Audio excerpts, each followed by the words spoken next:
귀하고 복된 주일을 허락하여 주시고 하나님의 말씀을 들을 수 있는 귀한 특권을 주심에 감사드립니다. 하나님, 이 세상에 넘쳐나는 정보들로 우리의 인생을 살아갈 수가 없습니다. 오직 하나님의 말씀으로, 정확한 말씀을 통해 우리 인생이 해석되고 또 우리의 미래가 열리는 놀라운 축복의 시간이 될 수 있도록 인도하여 주시옵소서.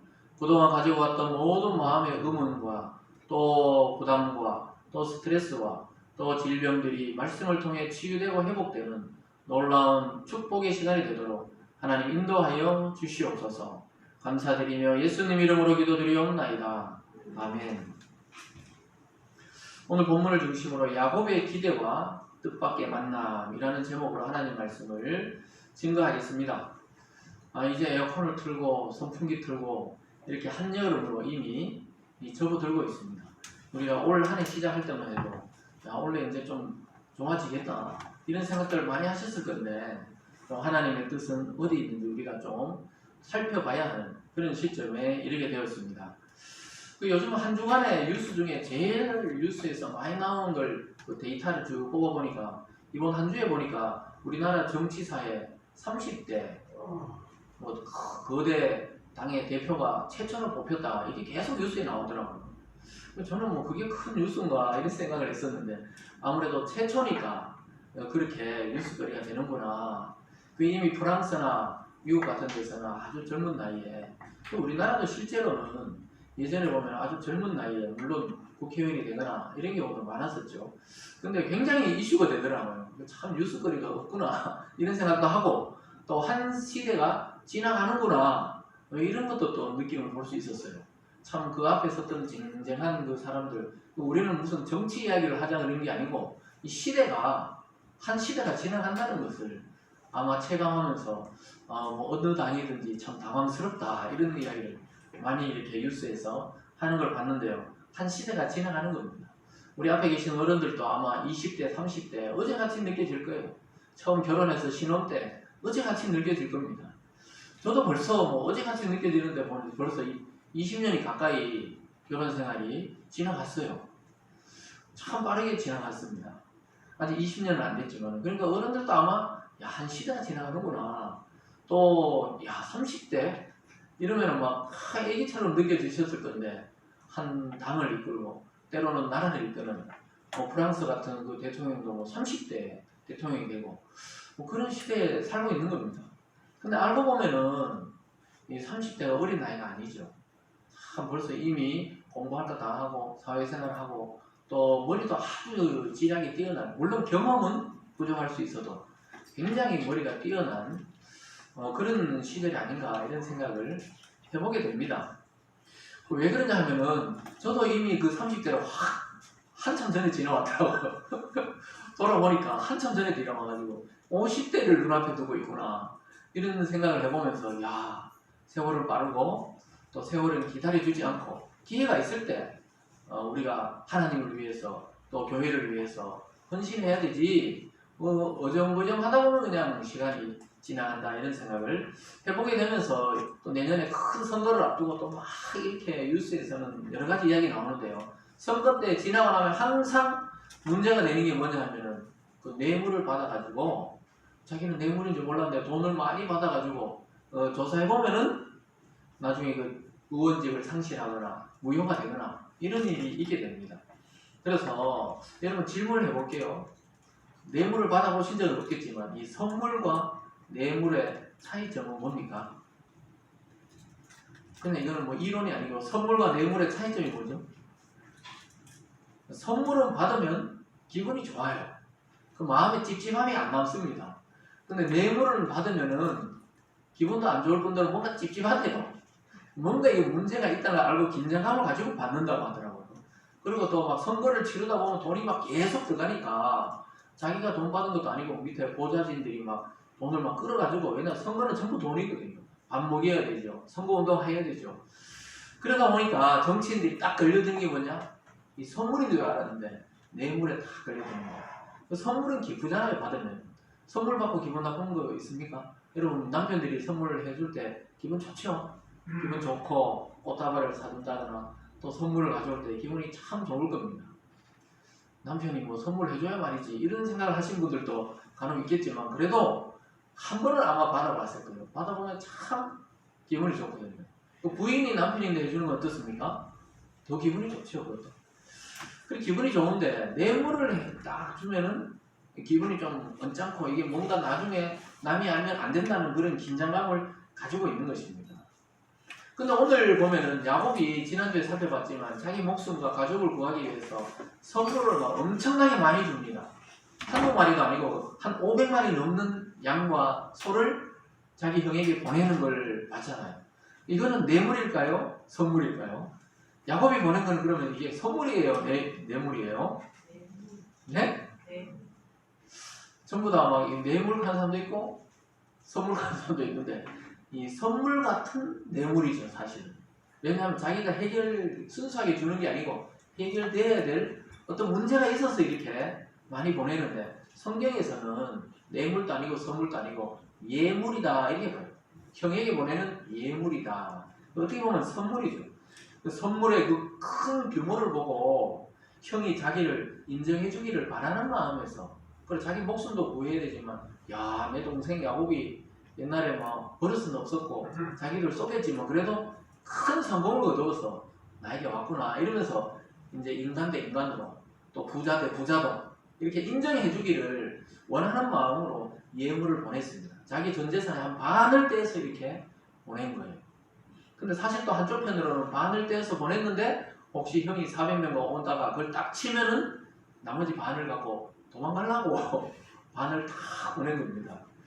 참 오늘 보면 지난주도 그렇지만 야곱은 보통 사람은 아니에요. 보통 사람보다 머리를 한 두세 번 더 굴리는 뭐 그런 사람임을 알게 됩니다. 그래서 여러 때로 나눠 보내는 것도 규모가 많아 보이는 거죠. 한 5, 600 되는 걸 막 200마리씩 해가지고 첫째 종에게 보내고 아 이게 뭐냐? 이게 야곱이 보낸 겁니다. 둘째 오면은 야곱, 셋째도 야곱. 야 이게 전부 내 동생이 이렇게 성공했단 말이냐. 그렇게 하면서 아주 크게 성공했다. 이걸 보여주고 싶고 형이 그렇기 때문에 이는 뭐 죽일 필요가 없구나. 같이 살아야 되겠다. 이렇게 자기를 받아들이라고 또 이렇게 선물을 보내고 있습니다. 참 이게 얼마나 꼬여 있으면은 이렇게 많은 선물을 보내야 마음이 안심이 되고 이게 서로 감정이 풀리느냐 참 어떻게 보면 좀 씁쓸한 맛이 있죠. 그래서 우리도 마찬가지입니다. 이 사회생활하면서 안 믿는 상사나 또 안 믿는 자들과 또 사업을 한다든가 이럴 때 뇌물은 아니더라도 우리가 사회생활하면서 또 인사를 해야 될 때가 있고 그럴 때가 있습니다. 아 나는 뭐 하나님 앞에 하면 잘하면 돼. 네, 이런 마음도 중요하지만은 또 우리가 사회생활하면서 때때로는 뇌물은 아니지만 자기 마음과 시간과 정성과 또는 선물들 이런 것들을 잘 활용을 할 필요가 있다는 것도 오늘 야곱을 통해 좀 보여줍니다.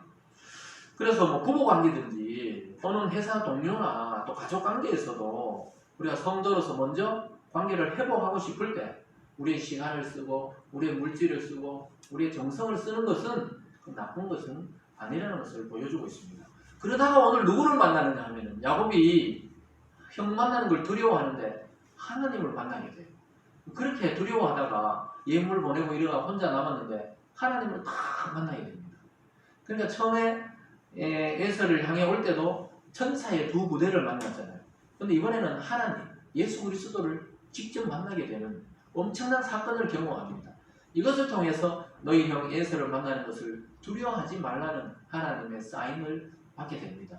여러분 오늘 말씀을 통해 또 예배를 통해 여러분 한 주간 살아가야 되고 또 앞으로 헤쳐나가야 될 일들 두려워하지 마시고 믿음으로 승리하시길 주님의 이름으로 축원합니다. 아멘. 하나님이 먼저 여러분 오늘 만나주는 거예요. 주일날. 그럼 주일날 딱 하나님 만나고 월요일부터 뭐 무슨 일이 있든지 어떤 일을 하든지 두려워하지 말고 나가면 된다는 것을 보여주고 있습니다. 오늘 첫 번째로는 야곱의 두 가지 기대를 보게 됩니다. 야곱이 오늘 예물을 보내면서 두 가지 기대를 하게 돼요. 첫 번째는 예수가 좀 놀라기를 이 말은 인정받기를 원하고 있다는 것을 보게 됩니다. 500마리의 소와 양을 쫙 보내면서 이제는 어릴 때 그 야곱이 아니구나. 40대 때 자기를 떠나갔던 야곱이 아니구나. 60대가 내가 동갑이잖아요. 쌍둥이니까. 둘이 만나가지고 좀 편안하게 살아야 되겠다. 이런 마음을 갖도록 선물을 보내게 됩니다.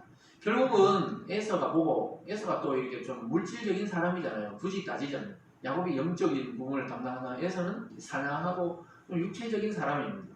그래서 이걸 보고 좀 놀라기를 기대하고 있어요. 본문 17절과 18절을 같이 볼까요? 시작. 그가 또 앞선 자에게 명령하여 이르되 내 형 에서가 너를 만나 묻기를 내가 누구의 사람이며 어디로 가느냐 내 앞에 것은 누구의 것이냐 하거든 대답하기를 주의 종 야곱의 것이요 자기 주 에서에게로 보내는 예물이오며 야곱도 우리 뒤에 있나이다 하라 하고. 야곱이 얼마나 철저한지 알겠죠? 그냥 종들도 다 알 거 아니에요. 그냥 형 이거 누가 보냈냐 야곱 보냈습니다 이렇게 하면 되는 거 아는데도 야곱이 할 말을 다 가르쳐 줍니다. 자기 종들에게 완전 녹음시켜 두듯이 요즘같이 너가 어떻게 말해야 되는지 질문과 답변을 다 가르쳐 줘요. 머리가 얼마나 영특한지 알겠죠? 철저하게 준비해서 보내고 있습니다. 여기서 하나님의 뜻은 보이지도 않아요. 자기가 자기 꾀를 통해 또 철저하게 준비시켜가지고 예물을 보냅니다. 야곱은 상당히 기대를 걸고 있어요. 왜냐하면 이 세 때나 보내면은 형이 분명히 뭔가 마음의 변화가 있을 것이다. 자기 머리가 이렇게 잘 돌아간다는 것을 오늘 보여주고 있어요. 인간적인 계산처럼 보입니다. 야곱은 어릴 때부터 머리가 참 좋았습니다. 그래서 자기 형이 막 헐레벌떡 사냥을 하다 배고플 때 어떻게 속였습니까? 형 그냥 그 장작고 나에게 팔아요 팔아. 이 팥죽 맛있는 걸 막 써놨거든. 그러니까 막 배고플 때 뭐든지 맛있어 보이는데 바로 끓이는 그 팥죽을 보니까 우리나라 팥죽 생각하면 안 돼요. 그냥 그 해석상 팥죽이라 되어 있지만은 이걸 보니까 야 에서가 보니까 내가 뭐 지금 배고픈데 장작분이 뭐 필요 있냐고. 어릴 때는 특히 그런 거 생각 안 하잖아요. 뭐 장작분 가면 뭐 그냥 장자니까 이래 생각하지. 니 갖고 와라 이렇게 하고 싹 먹었거든요. 그리고 아버지를 속여가지고 엄마가 막 걱정하면서 야 너 잘 분장해가지고 형인 척 해라 이랬는데 어머니의 걱정은 기우였습니다. 야곱은 천부적인 재능을 가지고 아버지를 속여가지고 축복을 또 받아내잖아요. 그 형 에서의 입장에서는 막 열이 받아도 한참 열받아 있는 거예요. 용서할 수 없는 그런 죄를 지는 게 야곱입니다. 근데 오늘 또 야곱은 이제는 좀 풀려고 속이려고 한 게 아니고 마음을 좀 풀어보려고 하는데도 머리가 아주 잘 돌아가가지고 또 종들에게 할 말을 다 가르쳐 줍니다. 이렇게 대답하면 이렇게 답변해라. 이렇게 질문하면 이렇게 해라. 아주 이 머리가 잘 돌아가는 거예요. 분명히 이 정도면 형이 놀랄 것이다. 이렇게 생각하고 자기는 선물 제일 뒤쪽에 있어요. 지난주에 이야기했죠. 야곱은 항상 제일 뒤에 갑니다. 나중에 보면 또 밤에 막 자기 자식들 깨워가지고 먼저 보내요 또. 그러고는 어떻게 해요? 안 건너가요 또. 자기 목숨은 제일 중요하니까 절대로 안 넘어갑니다. 근데 나중에 하나님 만나고 하나님이 넘어가도록 이제 야복강을 넘어가라 이렇게 강으로 넘어가라고 이제 야곱을 때리 펴가지고 결국은 다음 주 보면은 강을 건너게 할 때까지 야곱은 그렇습니다. 그러니까 이 기질이라는 게 하나님 만나고 신앙생활 해도 살 바뀌지 않아요. 기질이 막 성격 급한 사람이 뭐 하나님 만난다고 천천히 이렇게 느릿느릿 그렇게 안 바뀝니다. 하나님 만나도 계속 급해요. 베드로 보세요. 베드로 막 종의 길을 잘라보잖아요. 예수님 하지 말라 그랬는데 자기 성격대로 그렇게 기질이 나오는 겁니다. 야곱도 그래요. 은혜를 받고 막 꿈에 하나님 만나고 하나님의 음성을 듣고 이렇게 해도 자기 기질이 잘 바뀌지 않습니다. 모세는 떨기나무 가운데 하나님의 음성 듣고도 못 간다 그러잖아요. 자기는 혀가 짧고 말도 잘 못하고 못 간다 그러거든요. 그렇게 자기 기질을 하나님 다 알면서도 그 사람을 쓰는데 오늘 보니까 완전히 이제 야곱은 에서가 밖에 있을 거라 생각했어요. 자기가 마지막에 짠 나타나면 이제 내 동생 너무 보고 싶었다고 이 큰 선물 줘서 고맙다 이렇게 할 줄 알았는데 좀 상황이 또 달라져요. 왜냐하면 왜 이렇게 많은 선물을 보냈냐면요. 과거에 자기가 한 일 때문에 그랬습니다. 여러분 결국은 이 젊을 때 어릴 때 누군가에게 죄를 지어놓으면 나중에 그 사람 만나려고 하면 참 불편해요. 결국은 풀어야 되는 거예요. 안 풀면 불편하거든요. 그 결국 자기가 행한 대로 지금 야곱은 지금 행한 대로 지금 그걸 다 보험을 받고 있는 겁니다. 마음이 불편한 거예요. 그래서 형인데 보상을 좀 해줘야 되겠다. 자기가 해도 너무 했구나 이런 생각을 합니다. 또 20년 만에 만난 형에게 인정받고 싶어 하는 거예요. 늘 같은 동갑내기였지만은 쌍둥이였지만 형은 막 남자답고 막 집안을 일으키고 집을 막 부유하게 하고 사냥을 해오고 근데 얘는 뭐 맨날 빨래 개고 엄마랑 같이 뭐 이 수덕수덕거리고 뭐 이런 것만 좋아하니까 그래서 좀 크면 어떻겠습니까? 동생들이 인정 욕구가 강해가지고 형이나 누나, 형, 오빠 거의 인정을 받고 싶어가 동생들은 몸부림칩니다. 왜냐하면 동생들은 나이 40, 50대도 부모 아직도 동생이고 어려 보이고 형이 볼 때는 아직 애기 같거든. 같이 늙어가는데도 아직 애기 같거든요. 이 동생들 보면. 그래가지고 막 부모나 형들이 조금만 잘하면 와서 자랑하는 게 이 동생들의 특징입니다. 형들은 뭐 그냥 그러려니 하고 그냥 특별히 우리나라도 마지들은 뭐 원래 그러려니 원래 마지는 타고난다 뭐 이런 이야기 많이 했잖아요. 그랬던 것 같아요. 저도 잘할 때 막내로 잘하는데 저하고는 별로 중요한 걸 이 의논을 안 하시는 것 같더라고요. 별로 의논 안 해요. 밥 먹나? 이런 애랑 물어보시고 이제 우리 집을 계약해야 되는데 좀 와라. 이런 얘기 할 때는 꼭 형들을 부르거나 뭐 누나들을 부르거나 그랬던 것 같아요. 그게 나쁘다는 게 아니고 항상 그렇습니다. 그런데 그러니까 왜냐하면 옛날 어른들은 자식을 많이 낳았잖아요. 자식을 뭐 최소 7명, 8명 때로는 뭐 축구단 11명 이렇게 놓는 집도 있거든요. 그러면 옛날에 또 부모님들이 일찍 돌아가시잖아요. 그러면 마지들이 그걸 쫙 또 집안을 이끄는 정신이 있었거든요. 그러다 보니까 그 특별히 마지들을 생각할 수밖에 없어요. 그리고 첫사랑이라는 게 얼마나 깊은데요. 우리도 자녀를 낳아보니까 이 첫째 아이라는 참 귀합니다. 아주 놀랍고 신기하고. 둘째는 어때요? 둘째도 또 놀랍고 신기하지만 또 다르거든요. 이 사랑의 깊이가 다르다는 게 아니고 방식이 달라요. 그 둘 다 사랑하지만 다릅니다. 그러니까 야곱은 늘 아버지에게는 인정 못 받았거든요. 야곱이. 예? 아버지 이삭에게는 늘 이거 남자 구실도 못하고 이 팔에 털도 없고 짐승 사냥도 못하고 저거 엄마 친화폭이뭐 있으니까 항상 이렇게 걱정인 거예요. 걱정. 이삭이 걱정했거든요. 근데 자기 야곱이 성공해 돌아올 때까지 이삭이 살아있습니다. 나중에 결국 형하고 같이 아버지 장례를 해요. 엄마는 일찍 돌아가셨지만 그 어쨌든 간에 20년 만에 형이 자기를 인정해 주길 원하는 거예요. 인정해. 왜냐면 이 남자 취급을 안 했거든 어릴 때. 야곱이 남자 같지가 않거든요. 무슨 말인지 따라왔죠. 그게 에서는 볼 때마다 이 쌍둥이지만 내하고 와 이렇게 안 하는 거예요. 와 이렇게 이게 남자답지 않고 맨날 집에만 맴도는. 나중에 보니까 이 큰 부자가 돼가 왔으니까 인정을 받고 싶은 거예요. 야곱이 이제. 그런 마음도 있었다는 겁니다. 말로만이 아니고 실제 물질을 통해서 형의 상처와 분노를 상처를 좀 낮추고 자기가 이제 이만큼 성장해서 자기가 한 가문을 이룬 것을 보고 싶어 한 겁니다. 그리고 또 다른 기대는 뭐냐면 에서가 좀 분노가 낮아지기를 원하고 에서 성격을 알거든요. 불같고 칼을 잘 쓰고 이러기 때문에 400명 데려와서 자기를 모조리 쫙 쳐버릴까봐 죽일까봐 사실 두려웠던 겁니다. 진짜 중요한 문제가 여기 나오는 거죠. 종들에게도 이야기해요. 야 실제로는 내가 그 에서가 좀 분노가 가라앉기를 나는 원하고 있다. 그러면서 종들에게 자기 속마음을 이야기합니다. 19절과 20절 같이 볼까요? 시작. 그 둘째와 셋째와 각대를 따라하는 자에게 명령하여 이르되 너희도 에서를 만나거든 곧 이같이 그에게 말하고 또 너희는 말하기를 주의 종 야곱이 우리 뒤에 있다 하라 하니 이는 야곱이 말하기를 내가 내 앞에 보내는 예물로 형의 감정을 푼 후에 대면하면 형이 혹시 나를 받아주리라 함이었더라. 감정을 풀고 자기가 했던 걸 알잖아요. 왜냐 야곱 이름만 들으면 에서가 분노가 확 올라오거든요.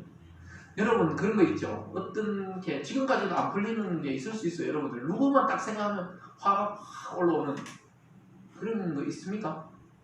그게 막 부부고 이러면 안 됩니다. 근데 그리고 막 옛날에 자기에게 상처 주고 막 심한 말 했고 직장 다녀도 그렇게 하더라고요. 어떤 상사 얼굴만 보고 막 분이 올라오는데요. 어쩔 줄 몰라고 막 심장이 뛰고 이러다가 약을 먹고 이런 사람도 많아요. 그 심장이 뛰니까 그 안 뛰는 약 먹고 이렇게 그런 분이 있더라고요. 제가 아는 후배도 어디서 근무하는데 자기 그 같이 근무하는 또 직원 중에 그 상사가 약간만 목소리 커지면 막 가슴이 뛰어가지고 그걸 막 약을 먹는다 이러더라고요. 약을 안정제를. 참 그러면서 뭐하러 직장 다니는 그만 때려치우지 이래도 어떻게 그만두냐고 또 이렇게 이야기를 하더라고요. 그 정도로 적수가 있어요. 적들이 있습니다. 살아가다 보면. 그런데 에서에게는 쌍둥이지만 뱃속부터 싸웠잖아요. 이 야곱 이야기만 들으면 분이 막 가라앉질 않는 거예요. 자기가 속았던 거. 자기가 막 완전히 농락당했던 거 생각하면 이 동생이지만 잡아 죽여야 진짜 속이 시원하거든요. 근데 야곱은 어떻게 해요? 소원이 뭡니까? 형이 그 분을 풀고 나를 받아주기를. 인정해 주기를, 이 인정에 대한 욕구가 막 강하게 일어난 겁니다. 우리가 요즘 새벽 말씀에 살펴보는 잠언 21장에도 보면 은밀한 선물은 노를 쉬게 하고 품 안의 뇌물은 격렬한 맹렬한 분노를 없앤다, 이렇게 잠언에서 이야기하잖아요. 그런 것처럼 오늘 이 선물을 통해, 예물을 통해서 완전히 자기를 인정받기를 오늘 원하고 있는데 에서의 감정은 어떤지를 모르는 거예요. 그래서 불안한 겁니다. 그래서 한때, 두때, 세때나 이렇게 때를 보내는 겁니다. 이렇게. 야곱이 자기가 선물로 형의 마음을 누구뜨리려 한다는 사실을 종들에게 고백해요. 사실은 내가 너무 무섭다. 형이 너무 성격이 불같고 또 내가 옛날 잘못한 거 있어가지고 나는 뭐 칼도 못 쓰는데 와서 나를 죽이고 가족들, 자식들 다 죽일까봐 지금 겁을 내고 있습니다. 근데 이거 전부 하나님 이야기는 안 들어가 있어요. 여기까지는 아직. 하나님께 기도해야 되는데 자기 머리를 지금도 계속 굴리면서 쓰고 있는 것입니다. 근데 이게 우리 모습이라 이 말입니다. 이 성도들이 막 주일날 나와 있고 이러니까 막 우리가 참 믿음이 있어 보이고 이러지, 삶의 직장이나 현장에 가보세요. 뭐 하나님 찾을 시간이 없거든. 자기 막 처리해야 될 일이 눈앞에 있으니까 하나님 그거 다 알고 계신다는 거예요. 그 야곱은 이 계획을 준비하고 있지만 하나님은 하나님의 계획대로 지금 준비되는 것이 따로 있다는, 우리는 지금 다 보고 있잖아요. 성경 이야기를 아니까. 야곱은 모르거든요. 그래서 지금 형 그 마음만 풀려고 지금 계속해서 종들에게 입단속을 시키고 있습니다. 그래서 막 단호하고 두려웠어요. 막 달려오니까, 이제 말을 타고 막 달려오니까 너무 두려웠어요. 형의 성격을 알기 때문에 충분히 일어날 수 있는 일들을 상상한 거예요. 쫙 오면서 그냥 아예 선물이고 뭐고 막 선물 가지고 온 종들부터 목을 잘라가 그냥 다 칠 거다, 이렇게 생각하거든요, 한편으로는. 그래서 돌아가는 상황을 막 어떻게든 막아보려고 야곱은 막 최선을 다하는 것입니다. 근데 기도를 하지 않아요, 아직까지. 하나님께 지금 맡기지 않습니다. 하나님은 이러한 야곱의 계획과 별로 상관없이 하나님은 아주 좋은 만남, 아주 아름다운 만남을 준비하고 있다는 사실입니다. 사랑하는 여러분, 저와 여러분이 어떤 일에 대해서 두려워하고 어떤 사람에 대해서 두려워할 때 하나님은 이미 그 사람의 마음을 바꾸고 그 환경을 바꾸고 또 그 일을 바꾸어서 더 선한 길을 준비하고 있다는 확신을 오늘 이 시간 가지시기를 바랍니다. 그래서 너무 두려워할 필요도 없어요. 너무 방비를 안 해도 안 되지만 어떤 일에 대해서 너무 두려워하면 안 됩니다. 왜 성경은 야곱이 이런 과정을 다 겪고 에서를 만났는 것, 이런 것을 다 성경이 기록하고 있을까요? 저와 여러분의 인생을 야곱을 통해 보여주고 있는 거예요. 믿음의 성도들도 현실에 가면 그렇게 만만하지 않다는 겁니다. 우리가 믿습니다 하고 나가지만 못 믿을 상황이 너무 많이 펼쳐지는 거예요. 못 믿어요. 이 코로나도 금방 없어질 줄 알았는데 기도해도 뭐 안 없어지는 것 같고, 뭐 백신도 뭐 기도하고 맞아도 뭐 좀 아프고 그러니까 이게 도대체 하나님이 살아계시나? 안 살아계시나? 목사님도 그래요. 목사님도 그렇죠. 막 새벽에 막 묵상할 때는 하나님 살아계신 것 같다가 낮에 또 막 사람들 만나가 막 또 이야기하다 보면 하나님이 계시는데 왜 이렇게 힘들게 해야 또. 이번 주에 어디 가니까 그러더라고요. 어떤 집사님이 그러더라고요. 하나님이 진짜 살아계신 거 맞죠? 제가 묻더라고요. 야, 지난주에 제가 그랬죠. 하나님 진짜 살아계신다. 아니면은 우리가 제일 불쌍한 존재라고, 목사들이. 하나님도 없는데 막 일생을 하나님 있다고 막 설교했는데 하나님 계신 게 확실하다고. 안 계셔도 이제 계셔야 된다고 막 이제 이렇게 농담반 진담반으로 진짜 성경을 통하면 하나님 계시다는 게 느껴지죠. 그런데 현실에 들어가면 안 믿기는 게 정상입니다. 정상. 무슨 말인지 아시겠죠? 이 야곱의 행동이 우리와 똑같다 이 말입니다. 우리가 어떤 일을 처리해야 되고 우리에게 만약에 질병이 나오고 어떤 환란이 닥치면 우리도 어떻게 합니까? 인간적인 방법을 막 쓰려고 그러는 게 이게 정상적인 성도의 육체를 가진 사람의 반응이라는 겁니다. 그러나 하나님이 순식간에 또 어느 날 찾아오신다 이런 겁니다. 그래서 우리를 바꿔놓는 것이죠. 우리가 하나님을 찾아가는 경우가 거의 없어요. 결국은 조금 있다 보면 하나님이 야곱을 찾아와서 정신을 차리게 합니다. 그래서 우리의 계획대로, 우리 계획대로 하세요. 일단 여러분, 하나님 막지 않는 이상은 하세요. 해. 하는데 또 한 가지 생각은 이거 말고 하나님은 더 완벽하고 더 아름다운 계획을 하나님께는 있다, 가지고 계시다. 이 믿음도 가지시기를 바랍니다.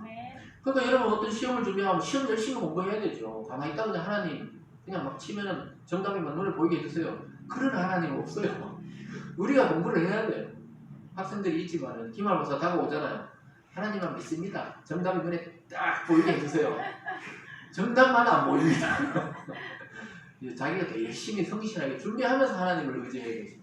그러니까 하나님 열심히 준비하고 또 시험 치고 모르는 거는 또 하나님 지혜를 통해서 잘 찍을 수 있도록 이렇게 해야 되지. 처음부터 그냥 찍으면 무조건 정답이 되게 해주세요. 하나님 빵점 맞게 합니다. 그래서 우리들도 항상 기도합니다. 기도하죠. 아침마다 기도하고 목요일도 기도하고 또 수시로 우리도 하나님께 기도하지만 현장에 가보면 우리 생각대로 일을 추진할 때가 더 많이 있습니다. 우리가 기대하는 게 있거든요. 될 수 있으면 우리가 가진 것으로 사람의 마음을 변화시키고 상황을 바꿔보고 싶어 합니다. 불편한 관계가 생기면 막 우리가 기도하잖아요. 하나님 참 불편한데요. 일이 잘 해결되게 해주시고 또 저 사람 마음을 좀 풀어주시고 내 마음도 변화되게 해주세요.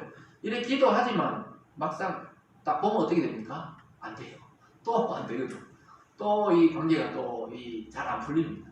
그럴 때 우리는 또 인간적인 방법을 쓰고 싶어 합니다. 그렇지만 여러분 기다려야 되는데 자꾸 내가 뭔가를 하고 싶잖아요. 그럴 때 한 번 더 기다리세요. 하나님이 역사하십니다. 실제 우리가 막 또 사회생활하면서 뭐 좀 선물을 주기도 하고 관계 개선을 통해서 또 뭔가 좀 성의를 표시하기도 하잖아요. 그런데 그 계획대로 안 된다는 것도 우리가 생각을 해야 돼요. 너무 기대하면 안 돼요. 사람을 너무 믿거나 기대하면은 또 실망합니다.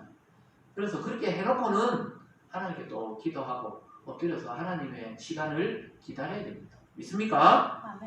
그래서 야곱이 지금 행동하는 것은 자기가 가진 소유에 대해서 너무 기대하고 있고 에서를 너무 두려워하고 있어요.